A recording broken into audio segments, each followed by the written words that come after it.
Hey guys, welcome back. Modi 101 here, and we are back in Euro Truck Simulator 2, just driving across the European countryside, as much as we love to, and this is where you get to hear stories. Stories, I tell you, about my made-up life. So, let's find a job and figure out what story we're going to tell. Okay, so where are we going today? Belgium and the Netherlands. Maybe we can get over in the Czech Republic at some point. Kind of over there. That gets us back into England. I'm still freaked out by the wrong side of the road thing, so maybe we'll skip some England. Ooh, that's an all Germany trip right there. That's an all Germany trip. Come on, get me into some new areas. Oh, crap, I guess we took one. All right, well, apparently we're taking tractors, and it's nighttime. Let's see, lights. Okay, lights on.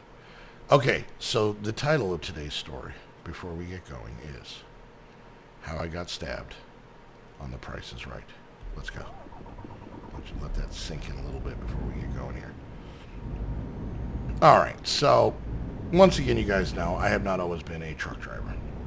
I've had many jobs.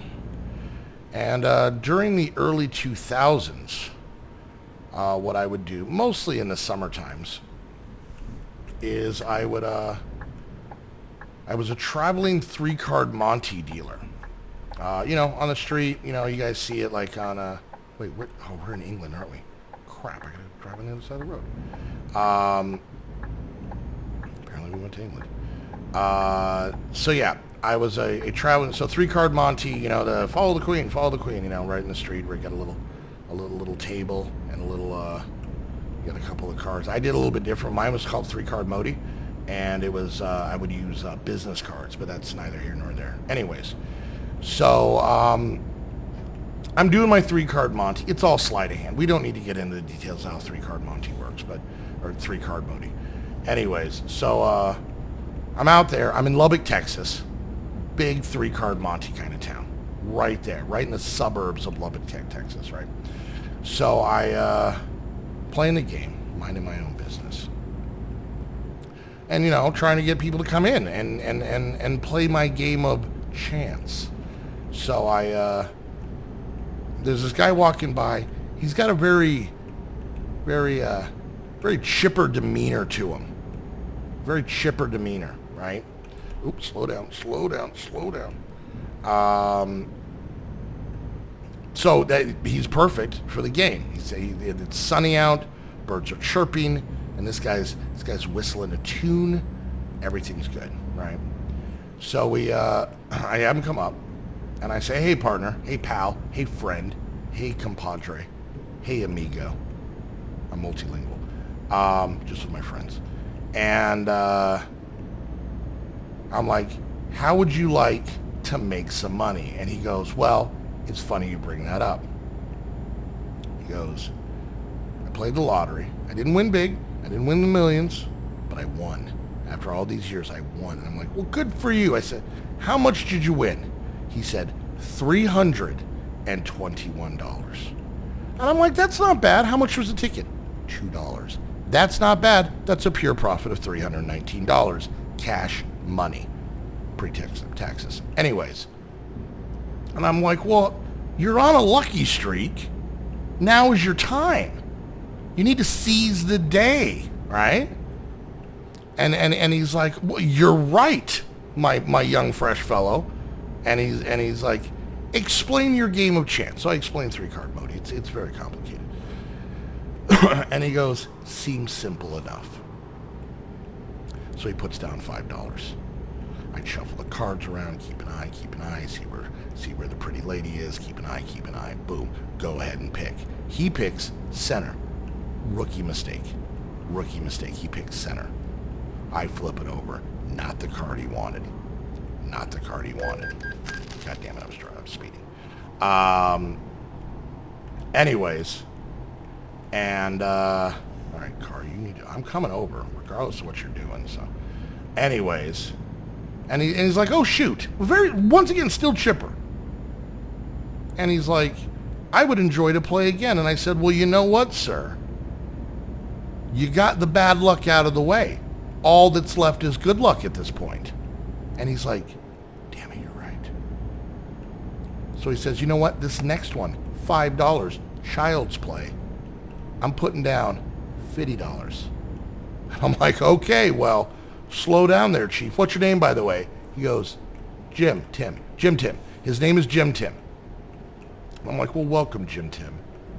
Lubbock, Texas is your friend. So he puts down $50. I do my thing, make the cards dance, make the pretty lady disappear, get stuck behind a cop, and go around, and I say, okay, sir, here we go. Where's she at? He picks center again. Double rookie. I'm like, are you sure? He goes, yes. I followed it closely this time. It's in the center. I'm like, okay. I flipped the card over. Not the Queen of Hearts that he was hoping for. Well, darn it all to heck. And I'm like, whoa, sir. Slow down. Let's watch the P's and Q's. So anyways, he goes, you know what? I want to go one more time. And I'm like, well, you know, sir, you're down $55. You're still coming. You still have well over $200 you made. Let's not go crazy. He's like, no, I think I got it this time. I'm like, I'm not going to stop you. It's up to you. He goes, no, I think I figured you out. I'm like, okay, cool. And he goes, I'm putting the rest down. And I'm like, really? And he goes, yes. $321 minus $55. Whatever that number is. He puts that down. I'm like, okay, sir. Well, obviously now this is your lucky money. Here we go. You could double your money. Don't check the math on this story. It's really not worth it. It didn't actually happen. Anyways, and he's like, you know what? Yes, do it. Go for it. Let's have this happen. I'm going to buy myself something nice, something special. Maybe take the wife out for dinner. Maybe dinner and dancing. I'm like, great. Okay. So, follow the queen, follow the pretty lady. Here we go. Go ahead and choose. And at this point, I pause and I say, you know you can choose more than the center. He raised an eyebrow at me. And he goes, oh, can I now? And I'm like, yes. You could choose any of the 3 cards. 3-card Modi. That's where it gets its name. I tried it with 4 cards. Broke my wrist. Anyways. So he's like, so what you're telling me is you don't want me to pick center? And I'm like, you can pick whatever you want. I'm just saying there's other options. And he's like, I'm good. And forcefully, not quite as chipper as he once was, pick center. It's not there. She's never there. She's never in the center. She's too much of a lady to be in the center. So, he kind of paused like he was going to say something, but he realized he did this game out of his own free will. I did not force him. I did not make him do it. So yeah, he goes on his, he kind of just slumps down and goes on his way. Now, at this point, and don't worry how I got this information. I just did. Just don't worry about it, okay? So I go on with my my 3-card Modi tour of the greater Lubbock, Texas area that summer. And apparently, he obsessed on this. He obsessed on how he watched that queen dance around. He knew where she was. How was she not in the center? So he started studying 3-card Monty, a slight variation of 3-card Modi. Online, studied it. Studied some of the greats. Pierre Dedouche, John Freeman, Eric Three-Finger Jones, all of the greats, right? Studied them. Just he paid a private investigator to see if he could find the queen. He couldn't. All kinds of studied it. Became obsessed with it. Became nuts about it. And then he figured it out. He figured out how I did it. He figured out what the deal was. And you would think that would give him relief. Maybe a little anger that he got duped, but it would give him relief to know how he got duped. But no, it made it worse. He became obsessed with it. He became so obsessed with it that it fractured his relationship with his wife. it pushed his kids away from him. They eventually moved out. He wasn't going to work because he was studying 3-card Monte all the time. Lost his job, lost his home, lost his car, everything. So at this point, all he had was clothes on his back, an obsessive knowledge of 3-card Monte, and 3 cards. So he set out to become the greatest 3-card Monte guy that had ever lived, or girl, doesn't matter, inclusive, across the board, right? So by this point, this has been years. I had moved on. I was doing other things. We'll get to that later. The funny part is, he understood the mechanics, but in his heart, he couldn't do it. He was too pure. He was too good. And he kept basically telling people where the queen was because he felt bad. He didn't want to take their money. I have no soul or heart, so it was easy for me. But for him, it was extremely difficult. We're coming over. And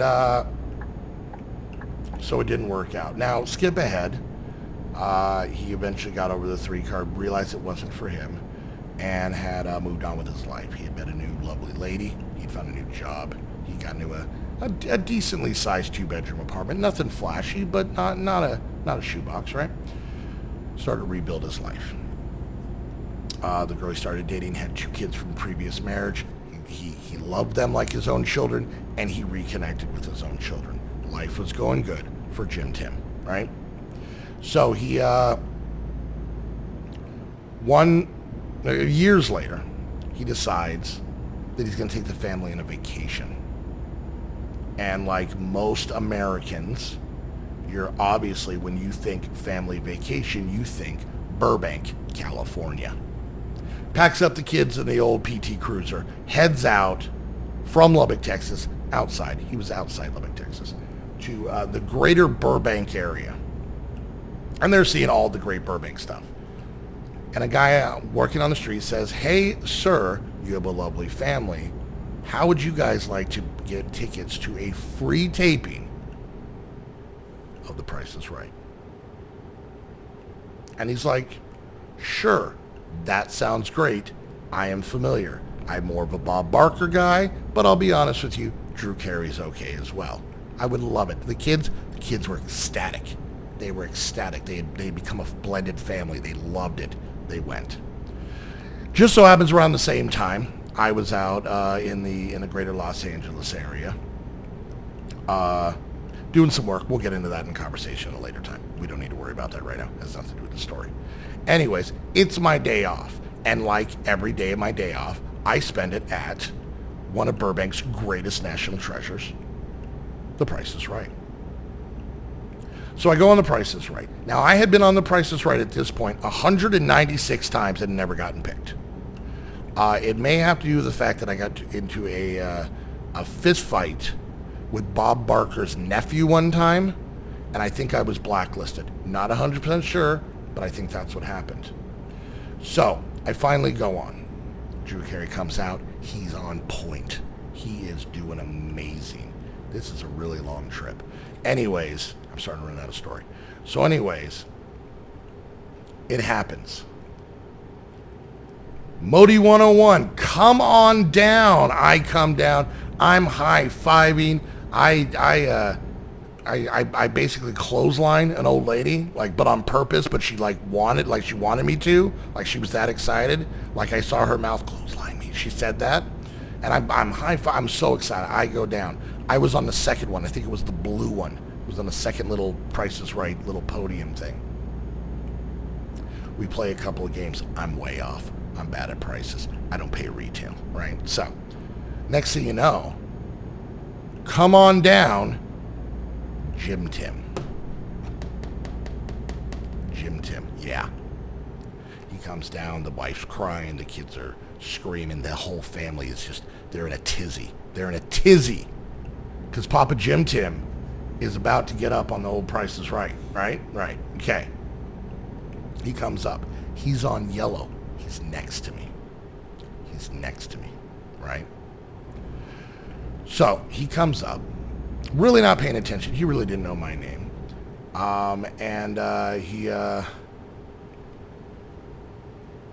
he gets up there, and you know we everybody up there kind of just like exchanges pleasantries, and he goes, and I go, hey pal, how you doing? I don't remember how to turn my wipers on, so we're just gonna deal with it this way. And he goes, I'm doing great. I'm on the prices right. And right there he stopped. He just stopped. He looks at me and he saw my eyes. He saw a fellow 3-card Montier. He realized who it was. But he'd gotten his life back together. It was $321 many years ago. So he felt, you know what? Bygones be bygones. Let's play some Price is Right. But his eyes said a different story. They were full of rage. They were full of anger. I still don't know how to turn on my wipers. So we go. And a Barco Lounger comes up. Barco Lounger. And he bids before me. He goes, Drew, I am bidding $320. Then the other people were like, you know, $10,000, a nickel. They were dumb. $320 he bet on it. And I was like, you know what? I think he's close. So obviously, I need to one-up him. So I bid $321. Now, admittedly, I recognize Jim Tim. It's not a common name. He looked older, more distinguished at this point, but I knew the face. Right? And his eyes just like they became like a fiery red. Just a fiery red with just anger and bloodlust. Just anger. He needed vengeance. But he's on national TV. What is he going to do? Next thing you know, ding, ding, ding, the Barco Lounger, $321. I got it right on the nose. Right on the nose. Which means I got to go. I got a $100 bill from one Drew Carey. Because I got it right on the nose. So he sits there. He's fine. He's okay. He sits back in his chair. I play the game. Now, I play that little game where you got to guess the prices, and the little yodeling guy walks up the mountain. Now you want to get him close to the top without having him fall over. It's a very simple game, like 3-card Monty, but it's got layers, right? So I played, and I'm on fire. I'm getting 96 cents, $1.12, $2.18. Boom. How much are Brillo pads? I know the answer. Boom, boom, boom. I get that guy right to the top. I win a brand new car. Brand new to me. It was a used Celica from 96. But the point is, that show doesn't have the money it used to. Anyways, brand new car, me, Modi 101. Now, mind you, it's my day off, and I'm a purist, so I like to go to the right. That's what the locals call it. The Price is Right. The right. I like to go by myself. So I'm looking in the crowd, you know, for support. I still don't know what windshield wipers are. Is it it can't be W. That makes me go forward. Anyways, so I go on. Now Jim Tim gets up on the next one. He wins a little game. He wins like $600. It's not that exciting because he's so hyper-focused and angry at me, yours truly, Modi 101. And we get up to the little spinny wheel thing. And by the way, don't fact check how Price is Right works. It's just a story. Anyways, he spins the wheel and gets it's 45 cents. Not bad. Decides to spin. The lady gone before him had gotten like 70 cents. He spins again. He needed to. Yeah, crap. Another speeding ticket. Whatever. Anyways, he spins again. Gets 50 cents. He's got 95 cents. That lady hits the bricks. She's out. He's in the circle. He's going to the showcase showdown. Except one problem. Yours truly still needs to spin. I spit on each hand. I rub them together. And I spin that wheel. Dink, dink, dink. $1. I get $1,000.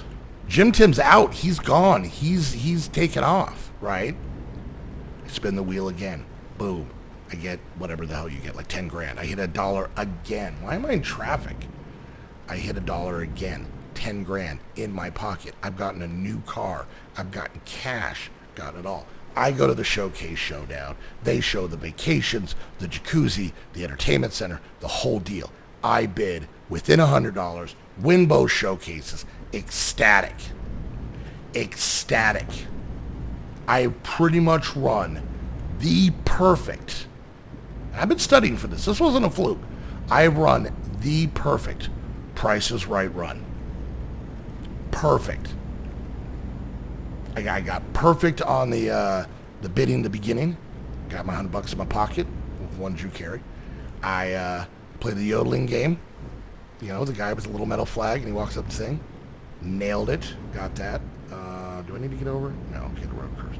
This is really weird traffic. Okay. Anyways, I win a butt ton of money on the old, am I stuck on something? I think I might be stuck on something. On the old spinny wheel, and eliminate Jim Tim, which did not go over well. I get up to the showcase showdown. I win both showcases. I have run the perfect Price is Right thing. I'm celebrating. I'm high-fiving the model ladies. Drew Carey kisses me on the mouth. He is so excited for what I was able to pull off, right? And I'm just celebrating with all of my newfound riches. My dreams had come true. And then I feel a sharp pain. I feel a sharp pain in my backle area, like kidney, like we're like, I don't know, like near the sewage treatment plant, that part of like your back where it's like the gross stuff. I feel a sharp pain. At first I thought, is this what it feels like to win the Price is Right? I was incorrect. I turn around, I look down, and what is sticking out of me? But that little yodeling guy, the little topper guy from the Price is Right game is currently stabbed into me. I can see like his little legs dangling out of my body, and I look around, and who's behind me? I'm thinking, Drew, why? But it turns out, Jim Tim. Jim Tim was so angry, so furious, so enraged that I had bested him in that summer in Lubbock, Texas. That I had torn apart his family home. I didn't do it. It wasn't me. It was his choices. Where am I? Why am I up on this hill? How do I get to where I need to go? Was I supposed to get off somewhere? Well, crap. Now what? Alright, well, apparently this trip just got a hell of a lot longer. How did this go to 140 kilometers? I was right there. Anyways. So, Drew Carey, ex-Marine, on top of it, pounces on Jim Tim. Gives him a couple elbows, right? The wife and kids run up, they try and help. Those models they all know Taekwondo. They clear them out. They get kicked out. They get banned from the Price is Right. They feel so bad for me, they actually give me the co-host job on the Price is Right. Yeah, sometimes Drew would throw it to me to describe a popcorn maker. Yeah, that's another story for another day. But that, my friends, is the story of how I got stabbed on the Price is Right. And also, how am I so friggin' lost in this city? I kind of just want to flip a Yui. What happens if I just... I'm just going to do it. I'm just going to do it. Please don't Austin Power me. Alright, if I go back this way, can I... Yeah, traffic, you're fine. Alright, we're heading back this way. I'm going back. Going back to where I once belonged. Come on, thing. Update. Anyways, so, yeah, if you guys want any me to tell any stories, all I need, I don't need a story. That's my job. All I need is a premise. You guys can leave it in the comments. A couple word sentence. Maybe it could be a fragmented sentence. Use hyphens for all I care. The point is, what I need is I just need an ending. You just give me the ending. I'll pick one. Now we'll write a story about it. A completely factual, true, 100% happened story. Like the fact that when I got... Okay, I think I got to get off here. How do I get off here? Do I just drive off the side of the thing? Okay, is this it? Okay, here we go. Here we go. I'm supposed to turn here. Whoa, which side? Oh, okay, we're wrong way in it. Okay. Oh, that was a lot of damage. Okay, back up, backing up, backing up. Don't hit the thing again. Don't do it again. Don't hit anybody. Okay, here we go. All right, I think I'm at an airport. Am I at an airport? Okay, how am I still 55 kilometers away? Do I go up? No, can't go up that way. Ooh, okay, where do I go? Where in God's... Am I getting on a boat? Why am I getting on a boat? Oh, this game is stupid. Anyways, we're totally over on this episode, but I can't... No, we're fine. Apparently we're getting on a boat and leaving England. This is a long trip. What the deuce? Alright, we're fine. So yeah. Now, obviously, I got out of the 3-card Monte game. It's just, it's too much pressure. It is. Can we please go? Is my truck all wonky?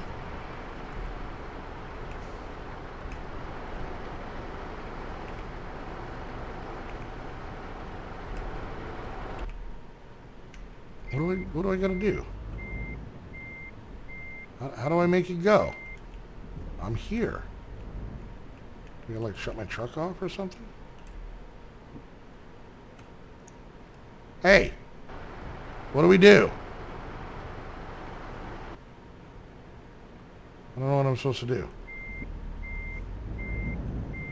I'm gonna end up ruining this ship. Okay. How accurate do I need to be to get in here? Well, you know what, guys? We may have to pick up this trip on the next episode. So, as I figure out, as I sit here on this boat, well, thank you guys so much for hanging out. Hope you guys enjoyed story time. If you did, make sure you hit that thumbs up. Questions, comments, concerns, put it down in the comments section. It's right near the beginning of the July, so if you guys want to go check out the Patreon and see what new stuff we're adding, come join us, come hang out in our Discord and all of our servers and all the fun stuff. You can do that by heading over to the Patreon link down below, and go check out Host Havoc for all of your gaming needs. They'll take care of all your server stuff you need. Go check them out, see what they offer, and give me a tweet if you end up getting one. And until the next episode, I want to thank you guys so much for hanging out. We'll see you guys next time. Bye.